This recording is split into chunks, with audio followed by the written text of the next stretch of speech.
1908 ಮೇ 1ರಂದು ಯುವ ಕ್ರಾಂತಿಕಾರಿ ಪ್ರಫುಲ್ಲ ಚಾಕಿ ಹುತಾತ್ಮರಾದರು. ಅವರು ಬ್ರಿಟಿಷರ ಕೈಗೆ ಸಿಕ್ಕಿ ಬೀಳುವುದಕ್ಕಿಂತ ತನ್ನನ್ನು ತಾನೇ ಶೂಟ್ ಮಾಡಿಕೊಳ್ಳುವುದನ್ನು ಆರಿಸಿಕೊಂಡರು.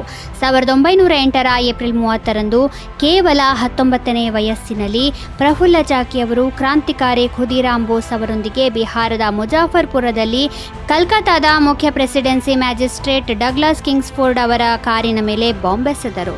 ಕಿಂಗ್ಸ್ಫೋರ್ಡ್ ಅವರನ್ನು ಅತ್ಯಂತ ಕ್ರೂರ ನ್ಯಾಯಾಧೀಶರೆಂದು ಪರಿಗಣಿಸಲಾಗಿತ್ತು. ಅವರು ಕಲ್ಕತ್ತಾದ ಮ್ಯಾಜಿಸ್ಟ್ರೇಟ್ ಆಗಿದ್ದಾಗ ಬಂಗಾಳದ ವಿಭಜನೆಯ ಸಮಯದಲ್ಲಿ ಪ್ರತಿಭಟಿಸಿದ ಕ್ರಾಂತಿಕಾರಿಗಳಿಗೆ ಅತ್ಯಂತ ಕ್ರೂರ ಶಿಕ್ಷೆಯನ್ನು ನೀಡಿದ್ದರು. ಕ್ರಾಂತಿಕಾರಿಗಳ ಮೇಲಿನ ಅವರ ದ್ವೇಷವನ್ನು ಕಂಡು ಯುಗಾಂತರ ಸಮಿತಿಯ ಸಭೆಯನ್ನು ನಡೆಸಲಾಗಿತ್ತು ಮತ್ತು ಕಿಂಗ್ಸ್ಫೋರ್ಡ್ ಅವರನ್ನು ಕೊಲ್ಲಲು ಗುರಿಯನ್ನು ನಿಗದಿಪಡಿಸಲಾಗಿತ್ತು. ಇದಕ್ಕಾಗಿ ಖುದೀರಾಮ್ ಬೋಸ್ ಮತ್ತು ಪ್ರಫುಲ್ಲ ಚಾಕಿ ಅವರನ್ನು ಆಯ್ಕೆ ಮಾಡಲಾಯಿತು. ಆದರೆ ದುರದೃಷ್ಟವಶಾತ್ ಕ್ರಾಂತಿಕಾರಿಗಳು ಬಾಂಬ್ ಎಸೆದ ಕಾರು ಬ್ಯಾರಿಸ್ಟರ್ ಕೆನಡಿ ಅವರದ್ದಾಗಿತ್ತು. ಅದರಲ್ಲಿ ಅವರ ಪತ್ನಿ ಮತ್ತು ಮಗಳು ಪ್ರಯಾಣಿಸುತ್ತಿದ್ದರು. ಸ್ಫೋಟದ ರಭಸಕ್ಕೆ ಗಾಡಿಯ ಭಾಗಗಳು ಹಾರಿ ಹೋಗಿದ್ದವು. ಅದರ ನಂತರ ಪ್ರಫುಲ್ಲ ಚಾಕಿ ಮತ್ತು ಖುದೀರಾಮ್ ಬೋಸ್ ಘಟನಾ ಸ್ಥಳದಿಂದ ವೈನಿ ರೈಲು ನಿಲ್ದಾಣಕ್ಕೆ 25 ಕಿಲೋಮೀಟರ್ ನಡೆದರು.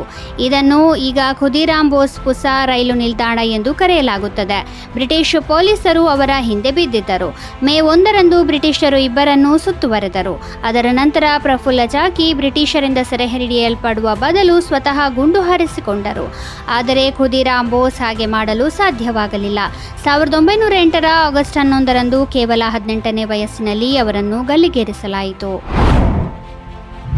1897 ಮೇ 1ರಂದು ಸ್ವಾಮಿ ವಿವೇಕಾನಂದರು ರಾಮಕೃಷ್ಣ ಮಿಷನ್ ಅನ್ನು ಸ್ಥಾಪಿಸಿದರು. ಇದು ಭಾರತದ ಪ್ರಮುಖ ಧಾರ್ಮಿಕ ಸಂಸ್ಥೆಗಳಲ್ಲಿ ಒಂದಾಗಿದೆ. ವಿವೇಕಾನಂದರು ತಮ್ಮ ಗುರು ರಾಮಕೃಷ್ಣ ಪರಮಹಂಸರ ಮರಣದ 11 ವರ್ಷಗಳ ನಂತರ ರಾಮಕೃಷ್ಣ ಮಿಷನ್ ಅನ್ನು ಸ್ಥಾಪಿಸಿದರು. ಸ್ವಾಮಿ ವಿವೇಕಾನಂದರ ಪ್ರಕಾರ ಸಮಾಜದ ಕಟ್ಟಕಡೆಯ ವರ್ಗದವರಿಗೂ ಸೇವೆ ಸಲ್ಲಿಸುವುದು ರಾಮಕೃಷ್ಣ ಮಿಷನ್ ಉದ್ದೇಶ. ಅಗತ್ಯವಿರುವವರಿಗೆ ಊಟ, ಬಟ್ಟೆ, ವಸತಿ ಮತ್ತು ತಾಂತ್ರಿಕ ಶಿಕ್ಷಣದ ಸೌಲಭ್ಯಗಳನ್ನು ಒದಗಿಸುವ ಸಂಸ್ಥೆ ಇದಾಗಿದೆ ಎಂದು ಅವರು ಹೇಳಿದರು. ಅಲ್ಲದೆ ರಾಮಕೃಷ್ಣ ಪರಮಹಂಸರ ಬೋಧನೆಗಳನ್ನು ಪ್ರಚಾರ ಮಾಡುವುದು ಕೂಡ ಈ ಮಿಷನ್ನ ಉದ್ದೇಶಗಳಲ್ಲಿ ಸೇರಿದೆ. ರಾಮಕೃಷ್ಣ ಮಿಷನ್ ಪ್ರಾರಂಭದಿಂದಲೂ ಅನೇಕ ಸಾರ್ವಜನಿಕ ಚಟುವಟಿಕೆಗಳ ಅತ್ಯಂತ ಶಕ್ತಿಶಾಲಿ ಕೇಂದ್ರವಾಗಿತ್ತು.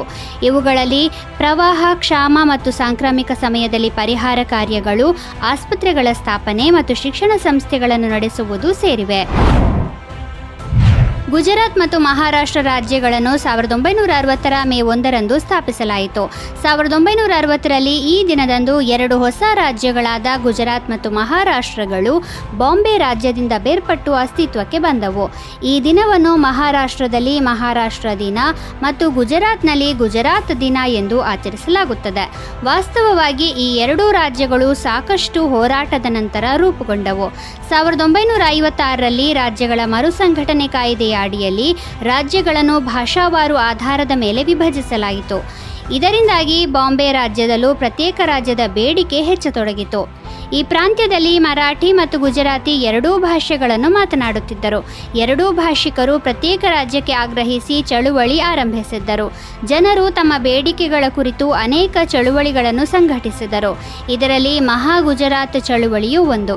ಅದೇ ಸಮಯದಲ್ಲಿ ಮಹಾರಾಷ್ಟ್ರದ ಬೇಡಿಕೆಗಾಗಿ ಮಹಾರಾಷ್ಟ್ರ ಸಮಿತಿಯನ್ನು ರಚಿಸಲಾಯಿತು. ಅಂತಿಮವಾಗಿ 1960 ಮೇ 1ರಂದು ಅಂದಿನ ನೆಹರು ಸರ್ಕಾರವು ಈ ಪ್ರಾಂತ್ಯವನ್ನು ಮಹಾರಾಷ್ಟ್ರ ಮತ್ತು ಗುಜರಾತ್ ಎಂದು ವಿಂಗಡಿಸಿತು.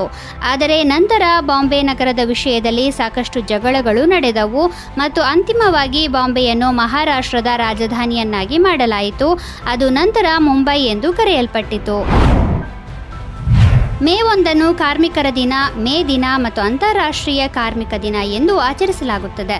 ಚಿಕಾಗೋ ಕಾರ್ಮಿಕ ಚಳುವಳಿಯ ನೆನಪಿಗಾಗಿ ಮೇ 1ರಂದು ಕಾರ್ಮಿಕ ದಿನವನ್ನು ಆಚರಿಸಲಾಗುತ್ತದೆ. ಈ ದಿನವು ಅನೇಕ ದೇಶಗಳಲ್ಲಿ ರಾಷ್ಟ್ರೀಯ ರಜಾ ದಿನವಾಗಿದೆ. 1886ರಲ್ಲಿ ಮೇ 1ರಂದು ಅಮೆರಿಕದ ಚಿಕಾಗೋ ನಗರದಲ್ಲಿ ಸಾವಿರಾರು ಕಾರ್ಮಿಕರು ಒಗ್ಗಟ್ಟು ಪ್ರದರ್ಶಿಸಿದ್ದರು. ಕೆಲಸದ ಸಮಯವನ್ನು 8 ಗಂಟೆಗೆ ನಿಗದಿಪಡಿಸಬೇಕು ಮತ್ತು ವಾರದಲ್ಲಿ 1 ದಿನ ರಜೆ ನೀಡಬೇಕು ಎಂಬುದು ಅವರ ಬೇಡಿಕೆಯಾಗಿತ್ತು. ಮೊದಲು ಕೂಲಿಕಾರರಿಗೆ ಸಮಯದ ಮಿತಿ ಇರಲಿಲ್ಲ. ಅವರಿಗೆ ಯಾವುದೇ ನಿಯಮಗಳು, ಕಾಯ್ದೆಗಳು ಇರಲಿಲ್ಲ. 15 ಗಂಟೆಗಳ ಕಾಲ ನಿರಂತರವಾಗಿ ಕೆಲಸ ಮಾಡಬೇಕಾಗಿತ್ತು. 1889ರಲ್ಲಿ ಪ್ಯಾರಿಸ್ನಲ್ಲಿ ಅಂತಾರಾಷ್ಟ್ರೀಯ ಸಮಾಜವಾದಿ ಸಮ್ಮೇಳನ ನಡೆದಾಗ ಮೇ 1 ಕಾರ್ಮಿಕರಿಗೆ ಅರ್ಪಿಸಲು ನಿರ್ಧರಿಸಲಾಯಿತು. ಈ ರೀತಿಯಾಗಿ ಕ್ರಮೇಣವಾಗಿ ಮೇ 1 ಕಾರ್ಮಿಕರ ದಿನವನ್ನಾಗಿ ಪ್ರಪಂಚದಾದ್ಯಂತ ಆಚರಿಸಲು ಪ್ರಾರಂಭಿಸಲಾಯಿತು. ಇದನ್ನು ಭಾರತದಲ್ಲಿ labour Kisan party of Hindustan 1923ರ ಮೇ 1ರಂದು ಚೆನ್ನೈನಲ್ಲಿ ಆಚರಿಸಲು ಪ್ರಾರಂಭಿಸಿತು. ಅಂದಿನಿಂದ ಭಾರತದಲ್ಲಿ ಈ ದಿನವನ್ನು ಪ್ರತಿ ವರ್ಷ ಆಚರಿಸಲಾಗುತ್ತದೆ. ಅನೇಕ ರಾಜ್ಯಗಳಲ್ಲಿ ಮೇ 1 ರಜಾ ದಿನವಾಗಿದೆ.